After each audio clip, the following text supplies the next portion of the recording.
প্রিয় দর্শক, আপনারা যে যেখানে আছেন সকলকে প্রীতি ও শুভেচ্ছা জানিয়ে শুরু করছি রতন তালুকদার লাইভ।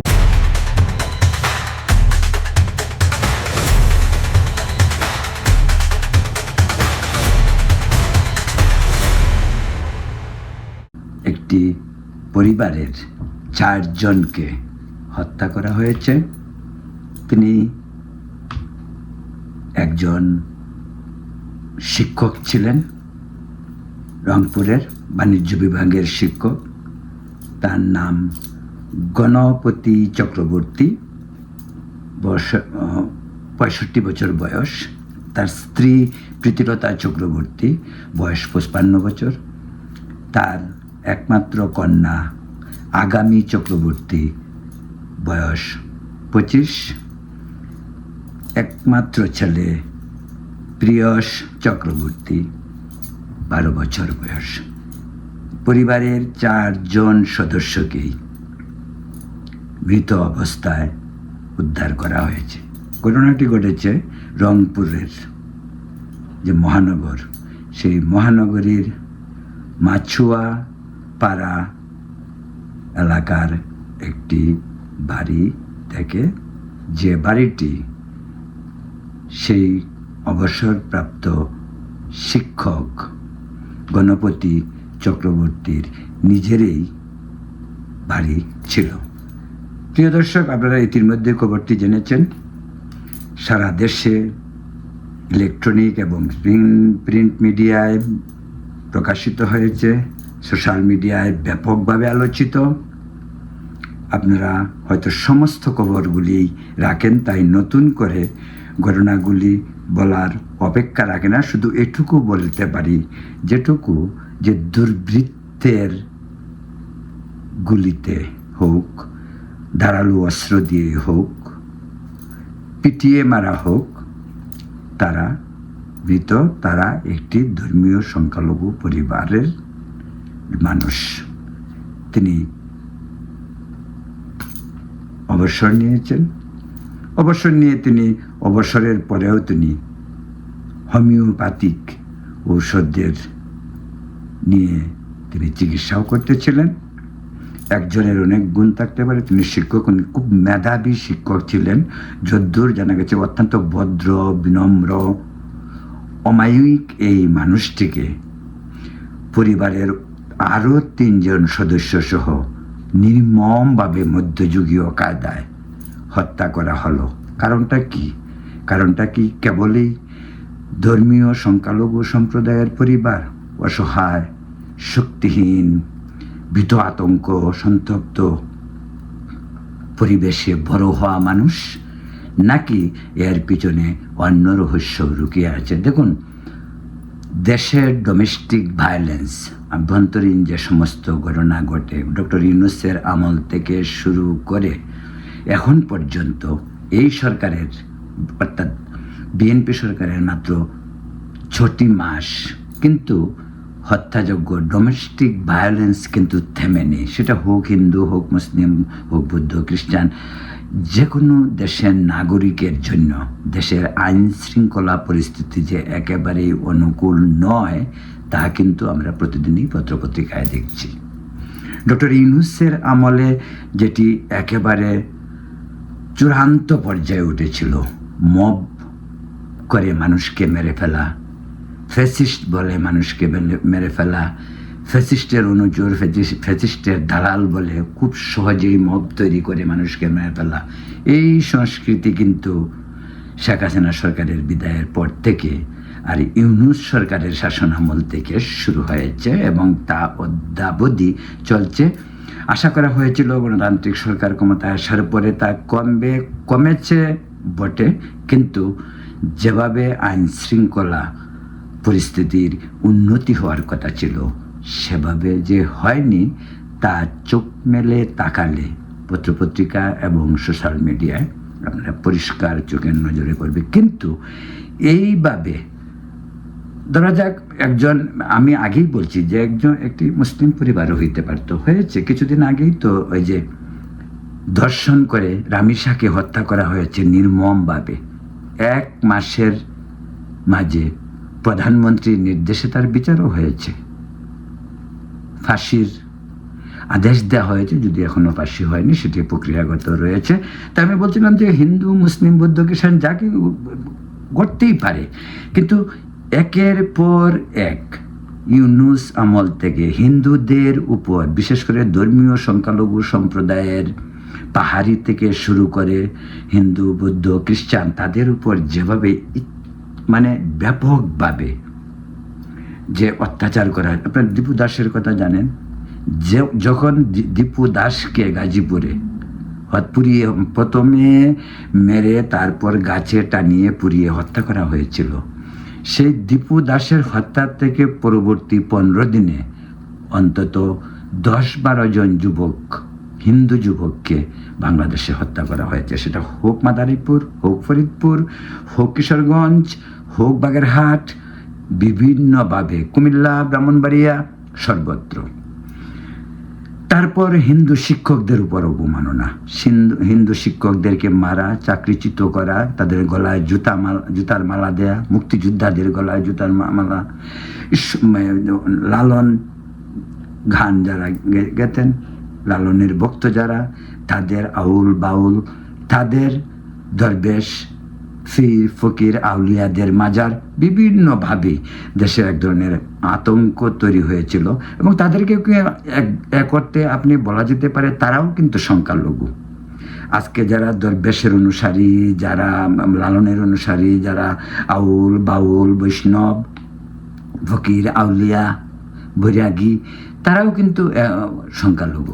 কিন্তু এই যে আঘাত, তার উপরও মুক্তিযুদ্ধের চেতনাকে ধূলিসাৎ করে দেওয়া, আবার সেই পাকিস্তানি কায়দা, আবার সেই ধর্মীয় রাজনীতির ধর্মান্ধতায় আমাদের সমাজ জীবনকে ডুবিয়ে দেয়া, সেই প্রক্রিয়াই চলছে গত 2 বছর যাবৎ।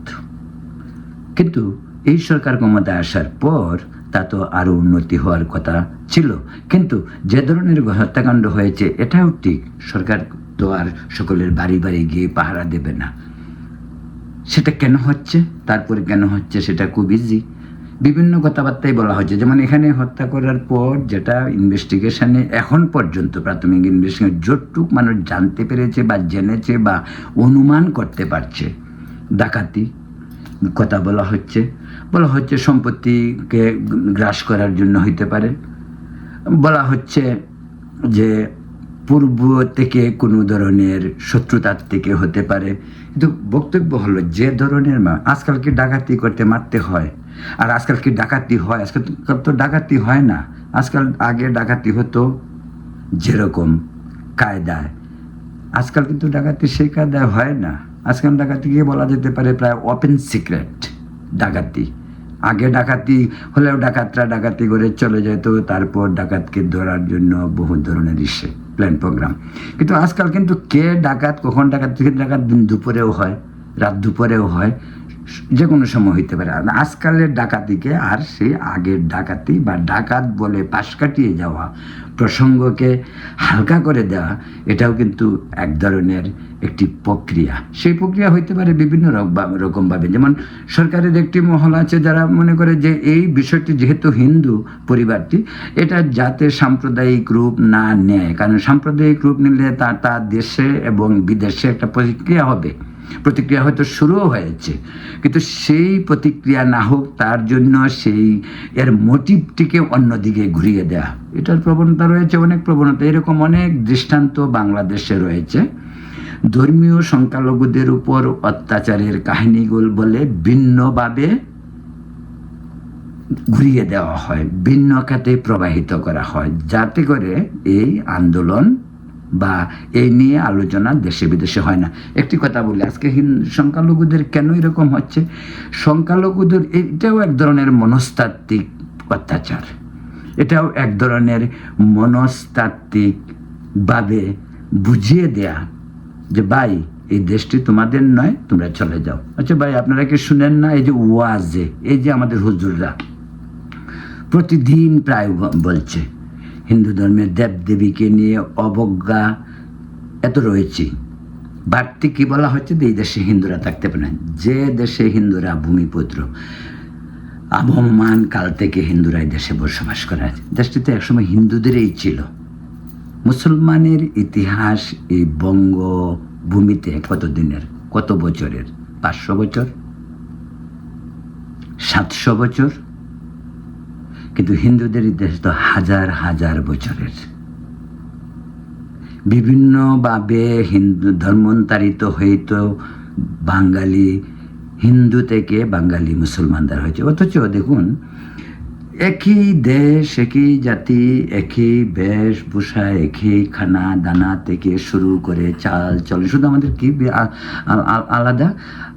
আপনি আল্লাহ বলবেন, আমি ভগবান বলবো, বা আরেকজন জিসাস ক্রাইস্ট বলবো, আরেকজন বুদ্ধকে পূজা করবো। কিন্তু আমরা কিন্তু সেম, ভিন্ন পথে হয়তো আমরা পরকালের যাওয়ার রাস্তাটির জন্য ভিন্ন পথ অবলম্বন করি। যাই হোক, সেটা অনেক তাত্ত্বিক আলোচনা, অনেক বড় আলোচনা। আমি ওই সমস্ত পরকাল টরকাল হুরপুরি পাবো বসতে গেলে এসব নিয়ে আমি ভাবি না বা চিন্তাও করি না। যদিও এটার জন্যই আজকে আমাদের দেশে অনেক কিছু হচ্ছে, যে আজকে জঙ্গি কেন জঙ্গি হচ্ছে, কেন তারা আত্মঘাতী হয়?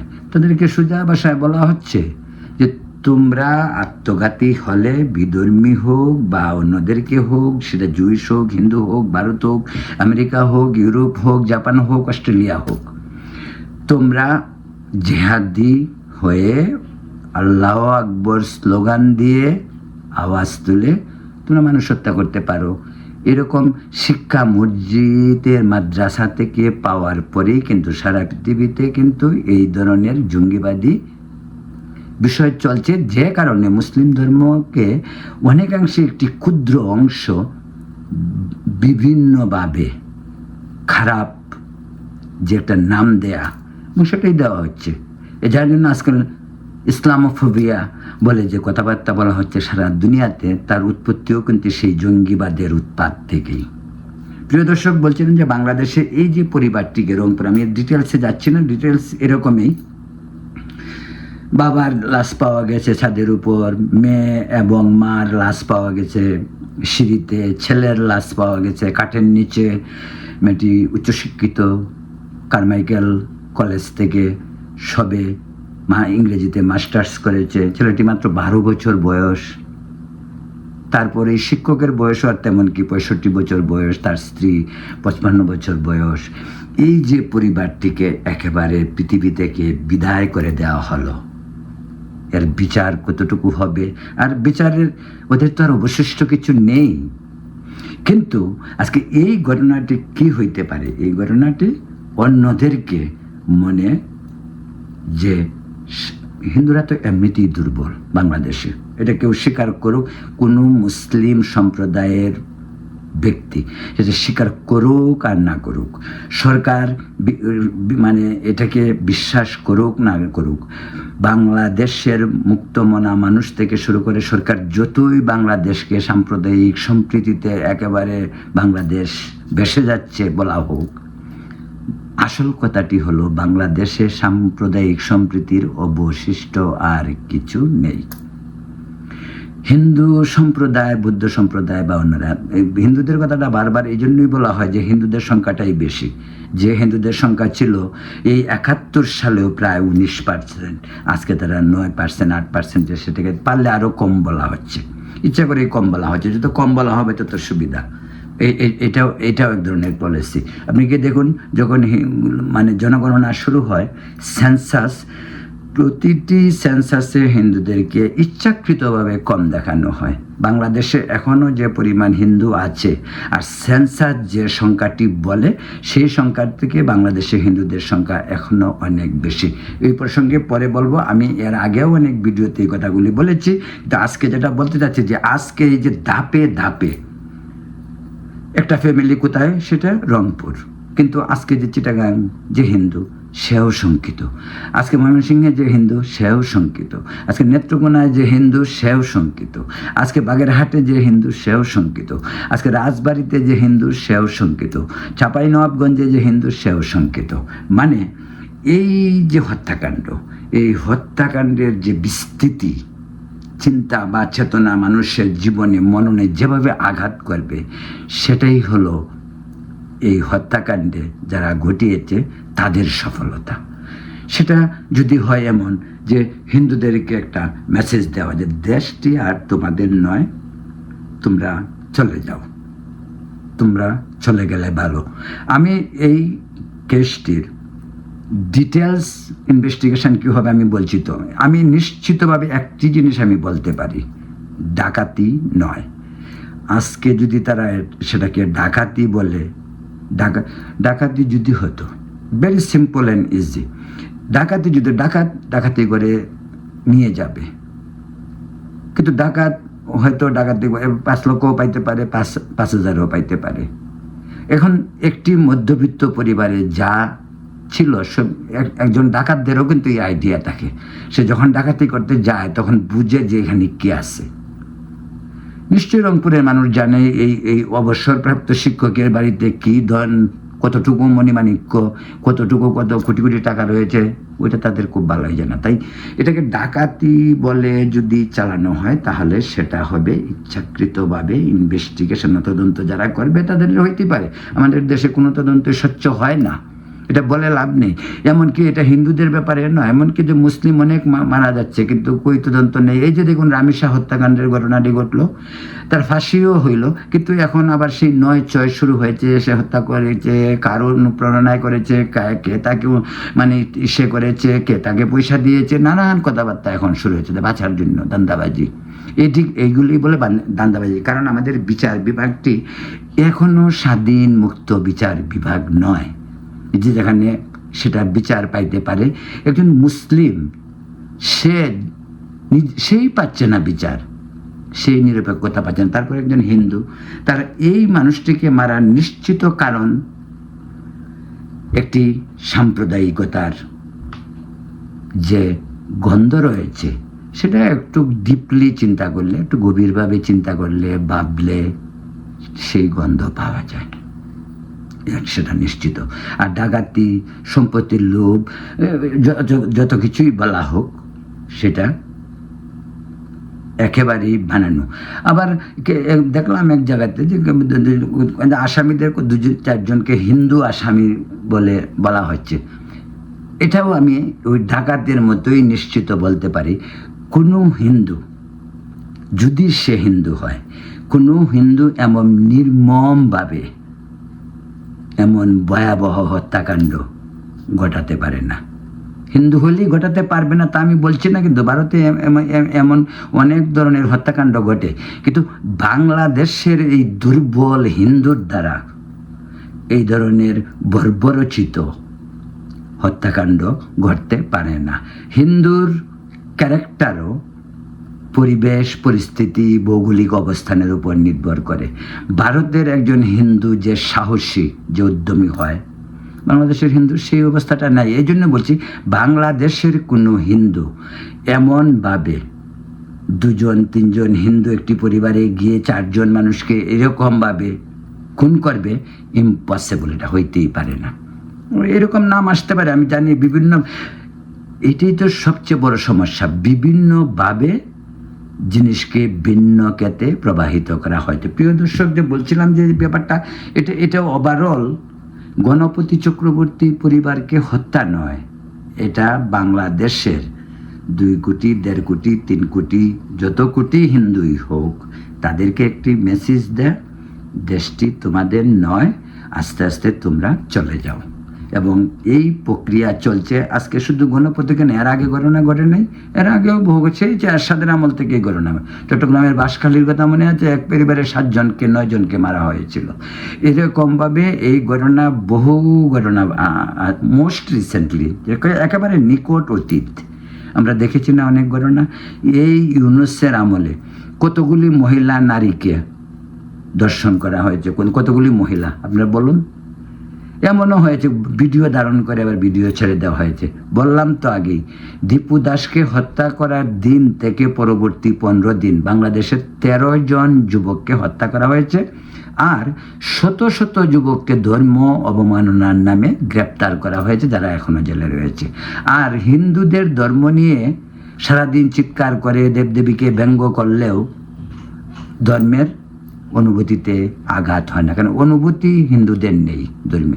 অনুভূতি, সব অনুভূতি হলো মুসলিমদের, আমাদের মোল্লাদের, যারা এই ধর্ম নিয়ে ব্যবসা করে, তাদের বাংলাদেশের একটি ক্ষুদ্র অংশ যারা জঙ্গি, যারা ধর্মান্ধ, তারা বৃহৎ মুসলিম জনগোষ্ঠীর ভাবমূর্তিকে একেবারে পরিকল্পিতভাবে নষ্ট করছে, শুধু বাংলাদেশে নয়, ওয়ার্ল্ড ওয়াইড, সারা পৃথিবী জুড়ে।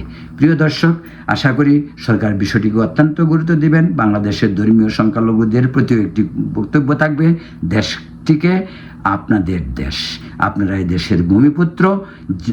এই সমস্ত ভয়, ভীতি, আতঙ্ক দেখে দেশ ছাড়ার চিন্তা কখনো মাথায় রাখবেন না। দেশে থাকবেন, মাঠে কামড়ে দেশে থাকতে হবে। মনে রাখবেন, জননী জন্মভূমিশ্চ স্বর্গাদপি গরীয়সী, এটা একজন হিন্দুর জন্য, একজন মুসলিমের জন্য। তাই এই দেশটি আপনাদের, আপনারা দেশে থাকবেন, নির্ভয়ে থাকুন, শান্তিপূর্ণ উপায়ে প্রতিবাদ করুন, নিজের অধিকারের কথা বলুন। দেশে একটি গণতান্ত্রিক সরকার রয়েছে, এই সরকারের কাছে আবেদন জানান, আন্দোলন করুন নিয়মতান্ত্রিক পথে এবং নিজেদের অধিকার নিশ্চিত করুন। আমি এই যে চারজন, একজন গণপতি চক্রবর্তী পরিবারের প্রতি অত্যন্ত, তাদের বিদেহী আত্মার প্রতি শান্তি এবং তাদের সদ্গতি কামনা করে, তার আত্মীয় স্বজন যারা রয়েছে তাদের প্রতি সমবেদনা জানিয়ে সরকারের কাছে এর সুষ্ঠু বিচার দাবি করে আজকে এখানেই শেষ করছি। প্রিয় দর্শক, আপনারা ভালো থাকুন, সুস্থ থাকুন, নিরাপদ থাকুন। ধন্যবাদ।